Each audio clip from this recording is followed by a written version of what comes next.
EasySMX একের পর এক বোম ড্রপ করে চলেছে দেশের কন্ট্রোলার মার্কেটে। প্রিভিয়াসলি তাদের X10 মডেলটা দিয়ে বাজার পুরোপুরি কাঁপায় ফেলছে easy, and following up with that তারা রিলিজ করে ফেলছে তাদের X15 কন্ট্রোলারটা। আপাতত ইজির পক্ষ থেকে এটাই হচ্ছে সবচেয়ে latest model in the controller segment. So X15 ও কি পারবে তার প্রিডিসেসর X10 এর মতোই মার্কেট কাঁপাতে, সেটাই জানার চেষ্টা করবো আমরা আজকের ভিডিওতে। কিন্তু তার আগে থ্যাঙ্কস জানাতে চাই আমাদের আজকের ভিডিওর স্পন্সর গ্যাজেট নোভাকে আমাদের কাছে এই কন্ট্রোলারটা প্রোভাইড করার জন্য। বাংলাদেশে গ্যাজেট নোভাই হচ্ছে EasySMX এর অথরাইজড ডিস্ট্রিবিউটর, এবং তাদের কাছে আপনারা EasySMX এর সমস্ত প্রোডাক্টস পেয়ে যাবেন উইথ 1 ইয়ার অফিসিয়াল ওয়ারেন্টি। তাদের ফিজিক্যাল শপ রয়েছে মাল্টিপ্লেন সেন্টারে, এবং বিস্তারিত সমস্ত ইনফরমেশন খুঁজে পাবেন ডেসক্রিপশন বক্সে। সম্পূর্ণ ভিডিওটা জুড়েই আপনাদের সঙ্গে থাকছি আমি Kaif. Welcome to tech service.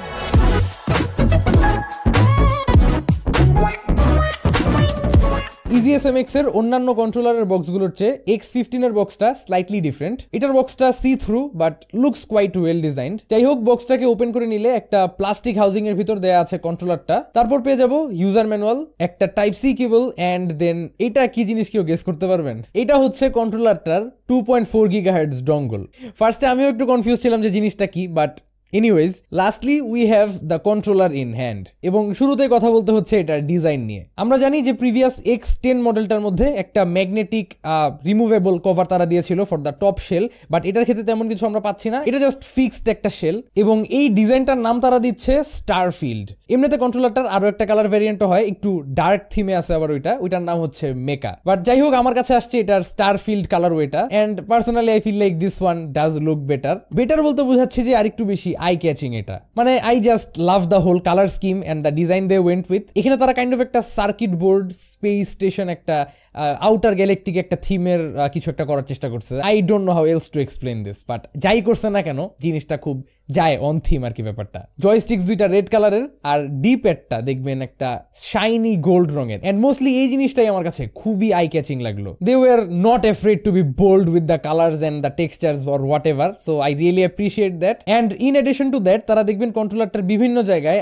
RGB include করে দিছে। সো জয়স্টিক দুইটা অ্যান্ড ডি প্যাড সবগুলোর আশেপাশে দিয়েই খুব ভিজিবলি RGBটাকে নোটিস করা যায়। দেন EasySMX এর যে লোগোটা সেন্টারে সেটাও ইলুমিনেটেড। তাছাড়া একটা জোস ব্যাপার করছে যে সাইডে দিয়েও তারা কিছু কাটআউটস করে দিয়েছে ফর LED। তো সাইডে দিয়েও যখন আপনারা কন্ট্রোলারটাকে হাতে গ্রিপ করে রাখবেন দেখবেন যে আপনার হাতের মধ্যেও একটা ভালো পরিমাণের LED এফেক্ট পড়তেছে। So it looks very cool while your gaming. LED গুলোকে by the way totally off করে রাখারও একটা সুইচ তারা রিয়ার সাইডে একদম ডেডিকেটেড সুইচ দিয়ে দিচ্ছে। সো এই স্লাইডারটাকে জাস্ট আপনারা অফে দিয়ে দিলেই সবগুলো LED দেখবেন বন্ধ হয়ে গেছে। বাট তাছাড়া রিয়ার সাইডে M1 এবং M2 দেখবেন এগুলো হচ্ছে দুইটা ম্যাপেবল প্যাডেলস। স্ট্যান্ডার্ড Xbox লেআউটের একটা কন্ট্রোলার এটা, যদিও আর কি কন্ট্রোলারটার শেপ অ্যান্ড গ্রিপিং দুইটাই ভালো। ফ্রন্টে কোনো গ্রিপ নাই, বাট রিয়ার সাইডে তারা একটা খুব ফাইন ডটেড টেক্সচার দিচ্ছে, তো সেটার কারণে গ্রিপিংটা খুব ভালোই পাওয়া যায়। ইভেন LT অ্যান্ড RTর উপরেও তারা স্লাইট কিছু প্যাটার্নস দিচ্ছে, তো সেটাও একটা ভালো ব্যাপার। বাটনসের কথায় আসলে তারা সব বেসিক বাটনস গুলো তো দিচ্ছেই, মানে ABXY buttons, D pad and উপরের এই দুইটা ট্রিগার বাটনস। এবং এখানের আসলে টপ দুইটা ট্রিগারের ফিলগুলো আমার কাছে এক্সেপশনালি ভালো লাগলো। বাট এমনিতে ABXY buttons and D pad বাটনের যে ক্লিকি ফিলগুলো এগুলো মানে আহামরি বলার মতো তেমন কিছু না, ইটস কোয়াইট এভারেজ ফিলিং। এমনিতে এখানে দেখবেন নিচের দিকে তারা দুইটা বাটন দিচ্ছে। লেফট সাইডে একটা হচ্ছে সার্কেলের একটা আইকন দেওয়া, এটা বেসিক্যালি একটা dedicated button for taking screenshots. তো I guess that's good, অনেকেরই কাজে লাগতে পারে। তার পাশেই দেখবেন একটা টি লেখা বাটন আছে, এটা বেসিক্যালি কন্ট্রোলারটার টার্বো কন্ট্রোল করার জন্য বাটন। এবং কন্ট্রোলারটায় 3 স্টেজেসে আপনারা টার্বোটাকে অ্যাডজাস্ট করতে পারবেন, এবং তার পাশাপাশি ভাইব্রেশনের ইন্টেন্সিটিটাও আপনারা এই বাটনটা দিয়ে কন্ট্রোল করবেন। সো বেসিক্যালি এটাকে প্রেস করে ধরে আপনারা লেফট জয়স্টিকটাকে উপরের দিকে দিলে ভাইব্রেশন ইন্টেন্সিটি বাড়বে, নিচের দিকে দিলে ভাইব্রেশন ইন্টেন্সিটি কমবে। অ্যান্ড ইন গেমে আসলে এটার ভাইব্রেশনটা খুব ভালোভাবে ফিল করা যায়, খুব স্ট্রং বলতে পারেন এই কন্ট্রোলারটার ভাইব্রেশন। বাট একটা ব্যাপার হচ্ছে যে it's not necessarily a very qualityful vibration. Just intensity বেশি বলে যে ভালো হবে এমন কোনো কথা নাই। আর একটু লোয়ার এন্ড কন্ট্রোলারসগুলোর ভাইব্রেশন যেরকম টাইপের ফিল দেয় ওই টাইপের ভাইব্রেশন ছিল এটাই। খুব কোয়ালিটিফুল যে ভাইব্রেশনটা আমরা ইউজুয়ালি এই রেঞ্জের কন্ট্রোলারসগুলো থেকে পাই, ফর এক্সাম্পল X10 যে টাইপের একটা খুব জোস ভাইব্রেশন আমি পেয়েছিলাম, ওইটা আমি এখান থেকে পাচ্ছি না স্যাডলি। এনিওয়েজ এই ছিল ভাইব্রেশনের ব্যাপারটা। I feel like they could have improved the vibration quality আর কি। বাট তাছাড়া জোস বিষয় হচ্ছে যে এখানে তারা ডুয়েল হল sensing triggers as well as dual হল সেন্সিং স্টিক্স দিচ্ছে। তো এখানে ট্রিগার্স গুলো প্লাস এই জয়স্টিক্স গুলো সবগুলোই হল সেন্সিং টেকনোলজি ইউজ করতেছে, উইচ ইজ গ্রেট। ট্রিগার্স গুলোর প্রেসিশন খুবই ভালো ছিল, এখানে কমপ্লেন করার মতো কিছুই নাই। But on the other hand আমি গেম প্যাড টেস্টার দিয়ে এই কন্ট্রোলারটার জয়স্টিক্স এর সার্কুলেটরি এররটা টেস্ট করে দেখলাম যে রাইট জয়স্টিকের এরর আসে 9.2% এন্ড লেফট জয়স্টিকটার এরর আসে 14% এর চাইতে একটু বেশি। সো আসলে 9.2% এরর ইজ টোটালি অ্যাকসেপ্টেবল, এখানে আসলে তেমন কমপ্লেন করা যাবে না। বাট 14% এররটা আসলে খুবই আনএক্সেপ্টেবল, একটা লিমিটের কাছাকাছি চলে যাচ্ছে।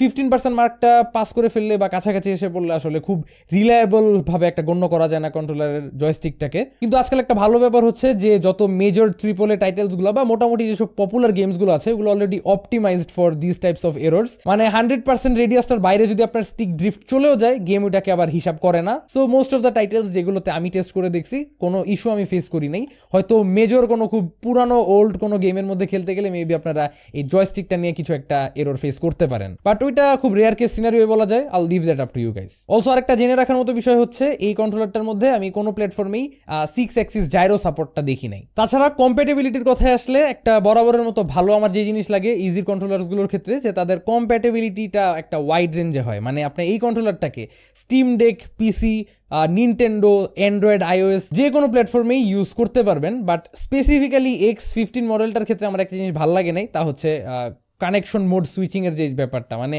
এক একটা প্ল্যাটফর্মে কানেক্ট করার জন্য এক এক ধরনের আপনার কি কম্বিনেশনস ইউজ করতে হবে, মানে ম্যানুয়ালটা চেক করে করে কিভাবে তারা বলছে ওইভাবে আপনার প্রসিডিওর ফলো করে, মানে সিম্পল একটা স্লাইডারের থ্রু কিন্তু তারা টগল মোডস গুলোকে আইডেন্টিফাই করে দিতে পারতো। বাট তা না করে বিভিন্ন ধরনের কি কম্বিনেশনস দিয়ে দিছে যা I feel like was not a smart design choice.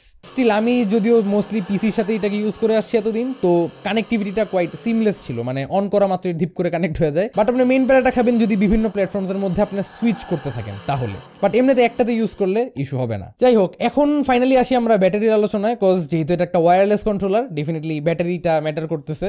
And এখানে তারা একটা 1000 mAh ব্যাটারি কিন্তু দিচ্ছে, which is quite higher than usual. আপনারা অনেকেই জানেন 600 থেকে 800 mAh মতো ব্যাটারি থাকে ইউজুয়ালি কন্ট্রোলার্স গুলোতে। So having a 1000 mAh battery is a good advantage. But দিন শেষে আসলে ব্যাটারি ব্যাকআপটা কতক্ষণ সেটাই বেশি ম্যাটার করে। সো এই কন্ট্রোলারটা থেকে আপনারা একটানা 10 থেকে 12 ঘন্টার মতো ব্যাটারি ব্যাকআপ পাবেন, which is kind of আন্ডারওয়েলমিং considering যে একটা 1000 mAh ব্যাটারি এখানে আছে। কিন্তু আবার এটাও মাথায় রাখা লাগে যে এখানে প্রচুর পরিমাণ ব্রাইট এলইডিস গ্লো করে এট অল টাইমস। সো সব মিলায়ে এলইডি অন থাকা অবস্থায় ব্যাটারি ব্যাকআপ খারাপও বলা যাচ্ছে না। অন দ্য আদার হ্যান্ড একটা ভালো ব্যাপার হচ্ছে যে এটাকে চার্জ করতে একটু কম টাইম লাগে। সো আপনারা 2.5 থেকে 3 ঘন্টার মধ্যে এটাকে চার্জ করে ফেলতে পারবেন, which is actually quite decent for a 1000 mAh battery.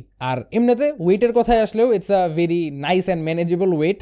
এটা এক্স্যাক্টলি 225 গ্রামসের মতো, এবং চার্জও দিতে হয় এটাকে টাইপ সি দিয়ে, তো এটার পোর্টটা হচ্ছে টপ সাইডে। তাছাড়া আরো একটা ছোট্ট ব্যাপার, তা হচ্ছে মোবাইল কম্প্যাটিবিলিটি যদিও এই কন্ট্রোলারটার আছে, কিন্তু নোটিস করবেন এই কন্ট্রোলারটা কিন্তু কোনো ধরনের মোবাইল হোল্ডারের কোনো জায়গা তারা দেয় নাই। মোবাইল হোল্ডার তো নাই, বাট লাগানোর অ্যাটাচমেন্টের ওয়েটাও নাই। সো স্মার্টফোন গেমিং করতে চাইলে এটা একটা ভালোই বড় ডিসঅ্যাডভান্টেজ, কারণ এখানে আপনারা স্মার্টফোনটাকে মাউন্ট করতে পারবেন না। যাই হোক, let's jump to the conclusion.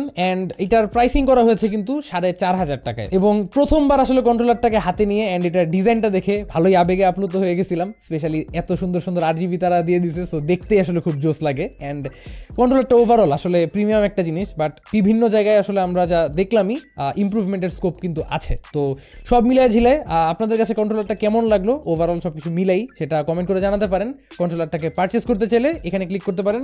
ভিডিওটা ভালো লেগে থাকলে এখানে ক্লিক করে সাবস্ক্রাইব করতে ভুলবেন না। আশা করি আবারও দেখা হবে আগামী ভিডিওতে। Till then have a nice day, piece.